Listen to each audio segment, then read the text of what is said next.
গদ্দার হটাও ভাঙর বাঁচাও নাম না করে আরাবুল ইসলামকে এই ভাষায় আক্রমণ করলেন যাদবপুর লোকসভা কেন্দ্রের তৃণমূল কংগ্রেস সাংসদ সায়নী ঘোষ।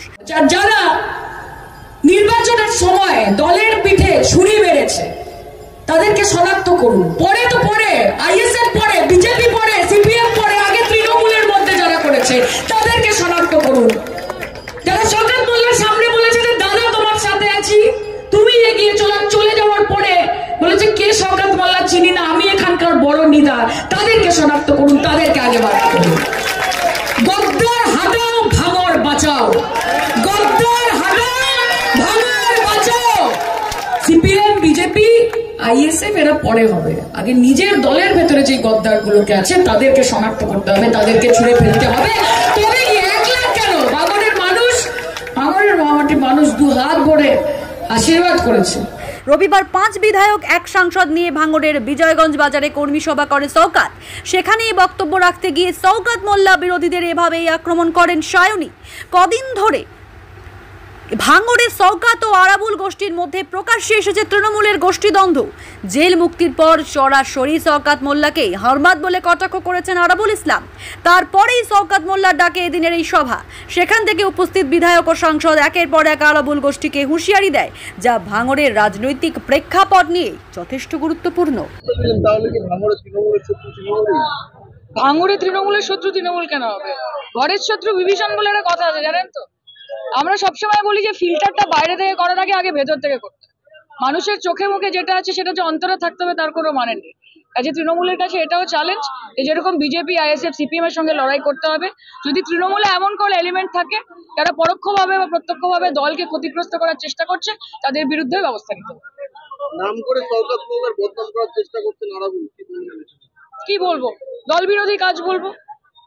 শওকত মোল্লা বিগত 3 বছর ধরে যেরকম ভাবে ভাঙড়কে সময় দিয়েছে, পরে থেকে ইলেকশন করেছে, ভাঙড়কে একটা পার্টি থেকে একটা পরিবারে পরিণত করেছে। ভাঙড় তৃণমূল কংগ্রেসকে, ভাঙড় তৃণমূল কংগ্রেস একটা পার্টি নয়, ভাঙড় তৃণমূল কংগ্রেস একটা পরিবার, এবং শওকত মোল্লা সেটার অভিভাবক।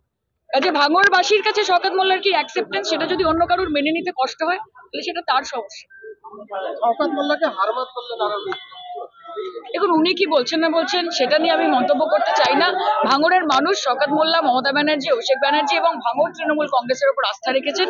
সেটা নির্বাচনের ফলে আপনারা দেখতে পেয়েছেন, 2026-এ পুনরায় দেখতে পাবেন। ভাঙড়ে তো এক শ্রেণী তৃণমূল কর্মীদের উপর হামলা হচ্ছে লাগাতার। ভাঙড়ে সেটা হতেই থাকে। আমরা কলকাতা পুলিশকেও এটা নিয়ে জানিয়েছি। আমরা চেষ্টা করবো যাতে সবাইকে প্রোটেক্টেড এবং সুরক্ষিত রাখা যায়। কে কি বললো, কে আসলে কোন পাগল কি বলছে না বলছে ওটা তার বিষয়, এটা দলের সঙ্গে কোনো কিছু নেই। এটা আমাদের একেবারে নির্ধারিত কর্মসূচি। আমরা আজ থেকে প্রায় 12 দিন আগে আমরা এই কর্মসূচি নিয়েছিলাম। এটা ভাঙড়ের গোটা আপামর জনসভায় সবাই জানে, আপনারা মিডিয়ারা অনেকেই জানেন। ফলে ওইসব বিষয়ে আমরা গুরুত্বই দিই না। কে কি বললো, কে কি না বললো, কি আসে জানে। ক্যানিং পূর্বের লোক এনে আপনি মুখে কাপড় দিয়ে এখানে মানে মারধর করার চেষ্টা করছেন। ফের তো বলছি, কোন পাগল কি বলছে না বলছে সেটা তার বিষয়। এতে দল কোনো এসবের বিষয়ে গুরুত্ব দেয় না। এতে কি দলের ক্ষতি হবে বলে মনে করেন? দেখুন, যারা তৃণমূল কংগ্রেসটা করে তারা জানে যে দলের নীতি, আদর্শ, নৈতিকতা কি, তারা নিশ্চিতভাবে জানে। ফলে এতে দলের কোনো ক্ষতি হবে না, কোনো প্রভাব পড়বে না, কিছু হবে না। 2024 সালে আমরা এই ভাঙড়ের মাটিতে রাজনৈতিকভাবে লড়াই করেছি, শান্তিপূর্ণ ভোট করেছি। সেই ভোটে ভাঙড়ের আপাতত জনসাধারণ মমতা বন্দ্যোপাধ্যায়কে, তৃণমূল কংগ্রেসকে উজাড় করে ভোট দিয়েছে। ফলে এইসব 2 পয়সা 1 পয়সা লোকেরা কে কি বললো না বললো কি আসে যায় তার। দীর্ঘদিন আইএসএফ এর সঙ্গে এখানে আপনাদের লড়াই, এখন বর্তমানে বিরোধী কারা? তাহলে নিশ্চিতভাবে দেখুন, আইএসএফ শত্রুকে আমরা শত্রু বলেই চিনি। আইএসএফ, বিজেপি আমাদের মূল বিরোধী শক্তি। আমাদের লড়াইটা তাদের বিরুদ্ধে। আমাদের নিজেদের মধ্যে কোনো তৃণমূল কংগ্রেসের মধ্যে কোনো লড়াই আছে বলে আমি অন্তত ব্যক্তিগতভাবে মনে করছি না। আজকের যারা এই ধরনের কথাবার্তা বলছে, দেখুন 2024-এ তারা কেউ দলের সঙ্গে ছিল না, তাহলে এসবে কেন আমরা গুরুত্ব দেব? হ্যাঁ, সায়নী কি হয়েছে? সায়নী ঘোষ আজকে প্রকাশ্য মঞ্চ থেকে বলল নওশাদ বা বিরোধীদের বাদ দেওয়া যে গদ্দার চিহ্নিত করো, গদ্দার হটাও ভাঙড় বাঁচাও, এই যে স্লোগানটা উনি দিলেন, এটা গোটা বাংলা জুড়ে আমরা বলছি তো, গদ্দার হটাও বাংলা বাঁচাও, গদ্দার হটাও সাউথ 24 পরগনা বাঁচাও। যারা দলের নাম বিক্রি করে, যারা পিছন থেকে গদ্দারি করে, তারা তো গদ্দারি। মির্জাপুরের নাম তো আজকেও কেউ বাংলা থেকে ভুলে যায়নি। সেই দলই মির্জাপুর আছে, সব জায়গায় সব দলে আছে, শুধু আমাদের দলে নাই। এদেরকে চিহ্নিত করতে পারলে আগামী দিনে বাংলা একটা শান্তিপূর্ণ জায়গায় যাবে, ভালো জায়গায় যাবে। একটা সন্ত্রাস কায়েম করার জন্য ভাঙড়ে নতুন করে শওকত মোল্লার নেতৃত্বে গোটা ভাঙড়ে যারা পুরনো তৃণমূল কংগ্রেস আছে তাদের উপরে আক্রমণ করা চলছে। আমি শুধু দিদির কাছে হাত জোড় করে অনুরোধ রাখবো, অভিষেক বন্দ্যোপাধ্যায় আমার নেতা, আমার নেত্রী হচ্ছে মমতা বন্দ্যোপাধ্যায়। তানার আদর্শ নীতি নিয়ে আমি 2006 সালে ভাঙড় থেকে বিধায়ক হই। তানার আশীর্বাদ এখনো, আমি তানার কাছে শুধু হাত জোড় করে বলবো যে আমরা কোন পথে যাব, এর বিচার আমরা চাই। এই অন্যায়ভাবে রাত দুপুরে তৃণমূল কংগ্রেসের কর্মীদের উপরে আক্রমণ, রাত দুপুরে মেশিন ঘাড়ে করে নিয়ে ঘোরা হচ্ছে, এটা কোন ধরনের রাজনীতি? আমি তৃণমূল কংগ্রেসের জন্মলগ্ন থেকে, আমি তৃণমূল কংগ্রেসের শুধু 98 সাল, তার আগে দিদি যখন যুব প্রেসিডেন্ট ছিল আমি তখনও যুব প্রেসিডেন্ট ছিলাম। আজকে সেই দলে আজকে আমাদের মতন লোকেদের মার খেতে হচ্ছে। আমাদের মতন কর্মীরা, আমার সাথে যারা লড়াই করে, আমার সাথে যারা জীবন বাজি রেখে লড়াই করে, আজকে তাদের উপরে আক্রমণ হচ্ছে।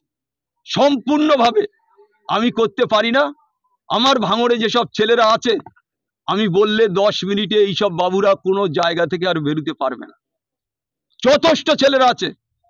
আমার যারা ছেলে তারা কিন্তু লড়াই করা ছেলে, তারা কিন্তু সিপিএম এর বিরুদ্ধে লড়াই করে, আজকের বিভিন্ন দলের বিরুদ্ধে লড়াই করে। আপনারা দেখেছেন গত পঞ্চায়েতে আমাদের সাথে আইএসএফদের লড়াই হয়েছে।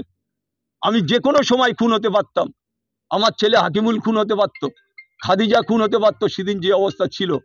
আজকে তাই আপনাদের কাছে আমার বলার, আমি আমার দিদির কাছে হাত জোড় করে বলবো যে দিদি আপনি ভাঙড়ের ব্যাপারটা দেখুন, ভাঙড়ের যে পরিস্থিতিটা আপনি দেখুন দিদি। অভিষেকদার কাছে আমার অনুরোধ থাকবে যে আপনি ভাঙড়ের ব্যাপারটা দেখুন। একজন হারমাতকে আপনি এখানে দায়িত্ব দিয়েছেন, আপনার কাছে আপনার পায়ে ধরে, দিদিমণির পায়ে ধরে আমরা ভাঙড়ের তৃণমূল কংগ্রেস বাঁচতে চাই।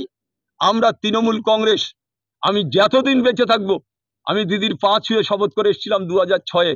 আমি যেদিন বিধায়ক হই সেদিন কালীঘাটে দিদির দুটো পা ধরে আমি বলে এসেছিলাম, দিদি আমি যতদিন বাঁচবো আপনার নেতৃত্বের প্রতি আস্থা রেখে আমি ততদিন তৃণমূল কংগ্রেসটা করব। আজকে আমি এখনো